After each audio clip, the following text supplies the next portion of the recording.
7편 12절부터 읽습니다. 사람이 회개하지 아니하면 그가 그의 칼을 가시며 그의 활을 이미 당기어 예비하셨도다. 죽일 도구를 또한 예비하시며 그가 만든 화살은 불화살들이로다. 악인이 죄악을 낳으며 재앙을 베어 거짓을 낳았도다. 그가 웅덩이를 파 만드며 제가 만든 함정에 빠졌도다. 그의 재앙은 자기 머리로 돌아가고 그의 포악은 자기 정수리에 내리리로다. 내가 여호와께 그의 의를 따라 감사하며 지존하신 여호와의 이름을 찬양하리로다. 아멘. 좀 긴 시편의 경우나 또 함께 나눌 어떤 내용들이 더 있을 경우에는 제가 2번 내지 3번에 나누어서 시편을 말씀을 하려고 합니다. 오늘 이 12절부터 17절까지를 보면 하나님이 어떤 분인가에 대한 메시지가 나오고, 또 하나는 악의 특징이 뭐냐에 대한 메시지가 나옵니다. 먼저 오늘 여기에 흥미로운 표현, 시약에서도 그 비슷한, 똑같지는 않지만 비슷한 표현이 나오기 때문에 그 부분을 먼저 얘기를 하고 싶습니다.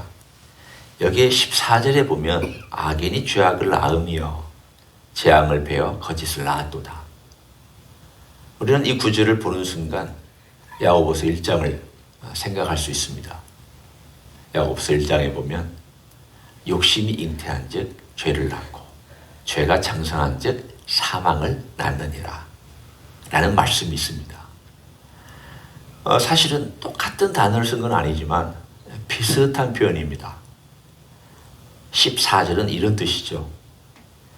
악을 품고, 여기서 죄악을 낳으며 재앙을 베어 거짓을 낳았도다라는 것을 우리가 그대로 조금 더 이렇게 연결해서 설명을 하자면, 악인이 그 마음속에 악을 품어서 재앙을 베었다라는 것은 나쁜 것, 악한 것, 어떤 악의 실체와 비슷한 것, 그걸 의미합니다. 그러니까 처음에는 머릿속으로 생각하고 그 다음에 그 생각된 것이 잉태가 되어서 배게 되는 어떤 그 악한 실체를 얘기하고, 그리고 그 실체를 낳았을 때에, 마치 해산의 과정처럼 낳았을 때에 나온 그 결과물을 보니까 그게 거짓된 것이었다. 여기서 거짓은 거짓말이라는 의미에서의 거짓이 아니라 그 삶의 모든 과정 속에서 있는 것들이 하나님의 공의와 진리를 반대편으로 살아가는, 그야말로 완전히 하나님을 거역하는 거짓된 것, 그것을 여기서 거짓이라고 표현을 하고 있습니다. 사실은 야고보서 얘기하고도 그게 다르지 않습니다. 욕심이 잉태하면 죄를 낳는다. 그 죄라는 것이 실제로 어떤 실체를 의미합니다. 욕심은 실체가 잘 보이지 않습니다. 우리가 사람들의 마음속에 당신이 무슨 욕심이 있는가 내가 다 안다. 거짓말이죠. 사람들 마음속에 있는 일반적인 욕심은 알지만 한 사람 한 사람 개인 속에 어떤 욕심을 가지고 있고 무엇이 욕망이 있는지에 대한 것은 구체적으로 모릅니다. 그러니까 그것은 실체가 없는데 그것이 결국은 쌓이고 쌓이면 실체를 갖게 되고, 그 실체가 또 쌓이고 쌓이면 결국은 어떤 분명한 열매를 거두는 단계까지 나아갑니다. 이런 점에서 악은 처음부터 금방 어떠한 삶을 타락시키거나 한 나라를 타락시키거나 가정을 타락시키지 않습니다. 점진적입니다. 스며들어 나중에는 뿌리가 처음에 조금 내렸다가 점점점 뿌리를 더 많이 내리고, 나중에는 그 뿌리가 얼마나 깊고 넓게 뻗어나가는지 그때가 되면은 해결하기가 어려워집니다. 그리고 우리가 금방 심겨진 나무는 재 같은 경우도 이렇게 잡고 쑥 뽑으면 뽑혀집니다. 그러나 그것이 10년이 되고 20년이 되면 재가 아무리 용을 쓰고 힘을 써도 뽑지 못합니다. 그때가 되면 기계를 동원해야 되고, 그때가 되면 뿌리는 어쩌면 다 뽑지도 못할 수도 있어요. 그만큼 점진적인 내용을 오늘 이 다윗이 시편의 기도를 통해서 설명합니다. 어디서부터 설명하느냐? 회개하지 아니하면 어떤 결과가 있느냐? 여기서 이 회개라고 하는 단어를 볼 때 한 번 회개하지 아니하니까 하나님께서 이렇게 심판하시는구나. 그것을 얘기하지 않습니다. 여기서는 회개하지 않는 삶을 의미합니다. 어떤 사람이 자기가 잘못한 것이 분명히 깨닫게 되었는데 깨달음까지는 좋은 거죠. 근데 문제는 깨달은 다음에 그것을 회개하지 아니하고 계속 그 삶을 유지하고 이 악한 것 그렇게 나쁜 것 아니야. 욕심을 좀 부릴 수도 있지. 인간은 다 욕심쟁이니까. 그리고 이 세상은 악하니까 내가 좀 덜 악하게 살면 되지. 그렇게 남한테 피해를 줄 정도로 내가 악하게만 살지 않으면 되는 거 아니야? 라고 하면서 자기 양심을 계속 타협하고. 지금 그리스도의 얘기를 제가 하는 것입니다. 이 세상 사람들 얘기하는 것이 아닙니다. 그러면서 자기 양심을 점점 무뎌지게 만드는 회개하지 않는 삶이 쌓이고 쌓일 때 처음에는 그 조그마한 악이 자기 안에 잉태되었다가 나중에는 그 실체가 되고 그 실체가 된 것이 나중에는 봤더니 그 열매가 거짓된 것이었다. 하나님이 볼 때 너 헛살았다. 너 거짓된 삶을 살았다. 내가 너에게 많은 깨달음을 주었는데도 불구하고 너는 완강하게 거부했다. 너는 많은 변명과 많은 이유들을 들이대면서 너는 회개하지 않았다. 오늘 다윗은 우리들에게 사실은 자기를 돌아보면서 자기에게 악한 말을 하고 있는 다른 사람들과 이스라엘을 향하여서 권면하고 있습니다. 다윗도 그런 말을 들을 때 역정을 내고 복수하는 대신 그래, 혹시라도 하나님께서 나에게 이걸 통해서 깨달음을 주시려고 그러시는가? 내가 당연히 받을 만하기 때문에 이런 말을 내가 들어야 하는가? 먼저 자기를 돌아보는 생각을 했습니다. 내가 이런 말을 들어 마땅한 사람인가?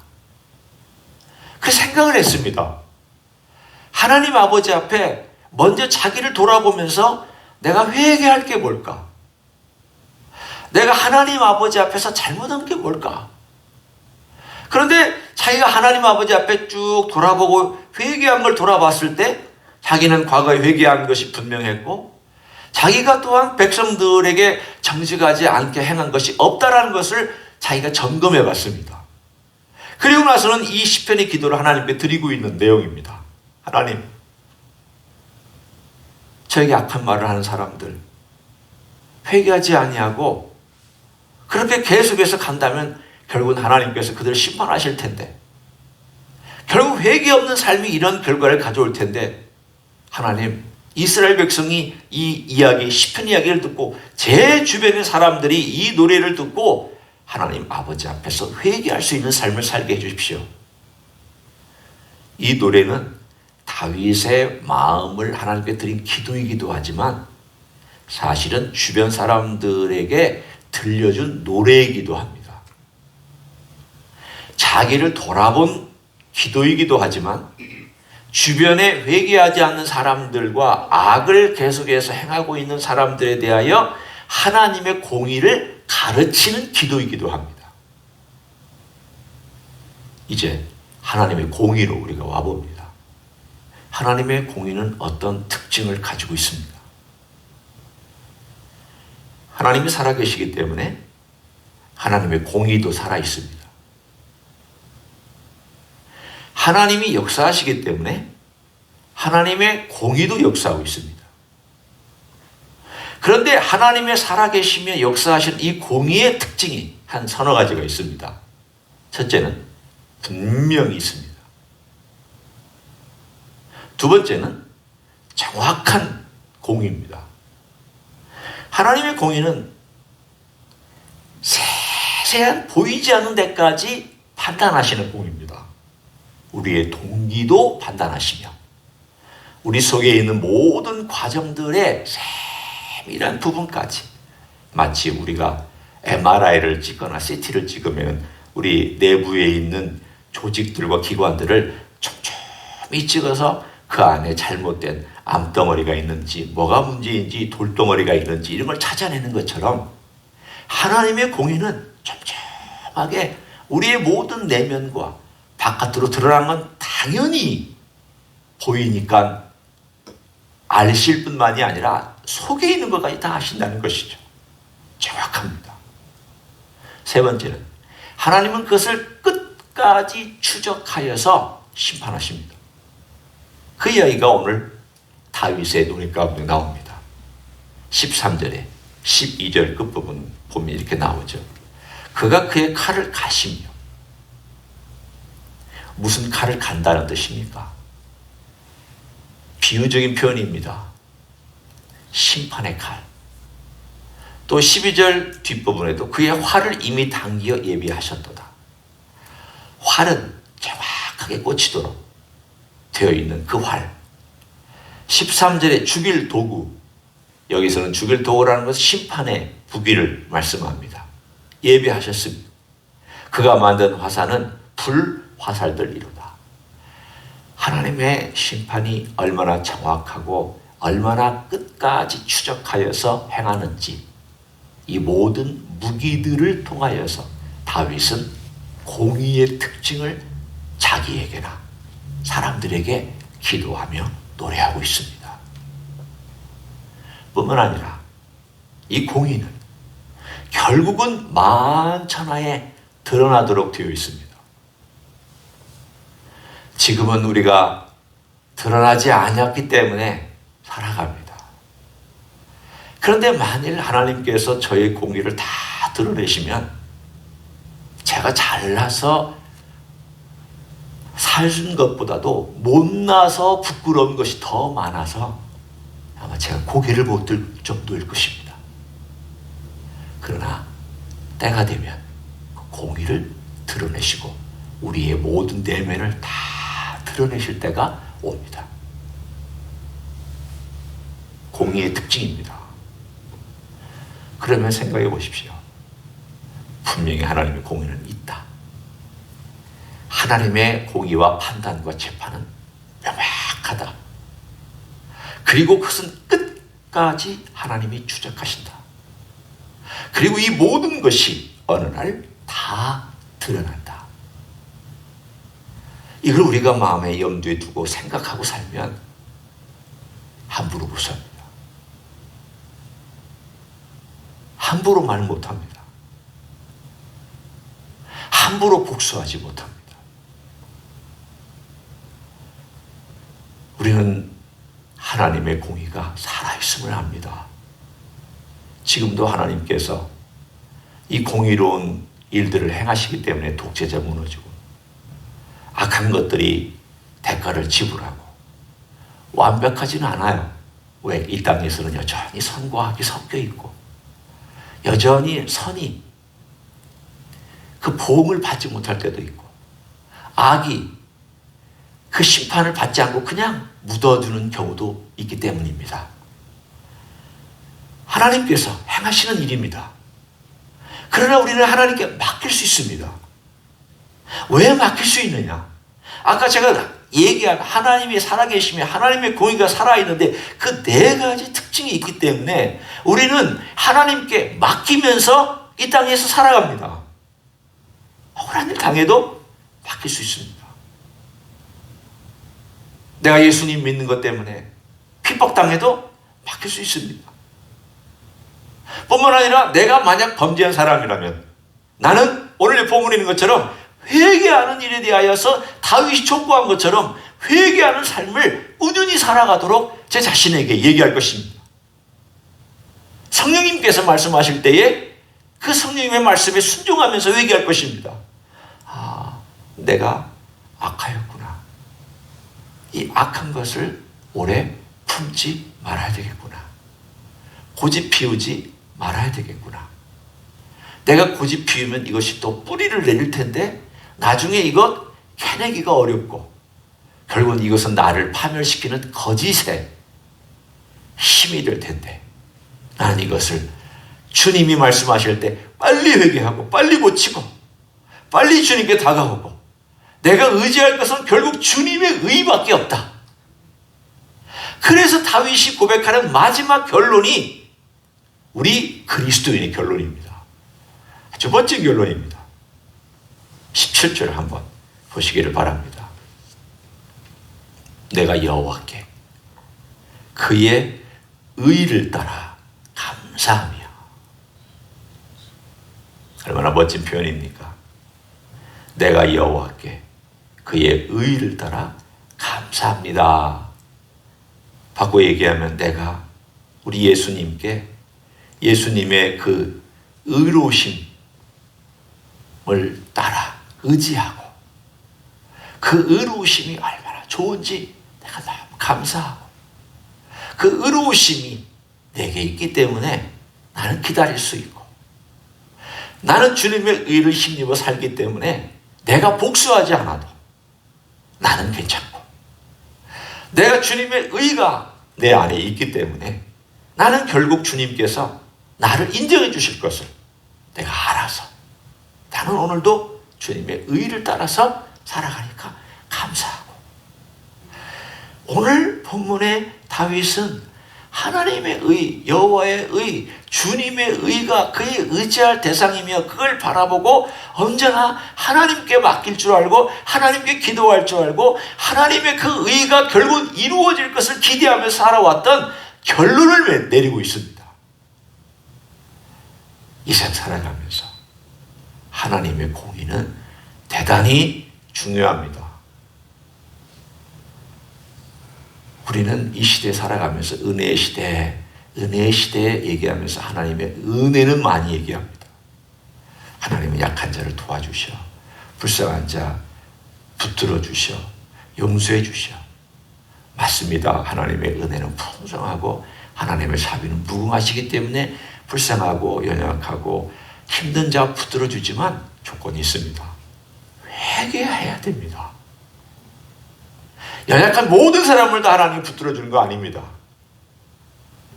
연약하여도 회개하지 아니하면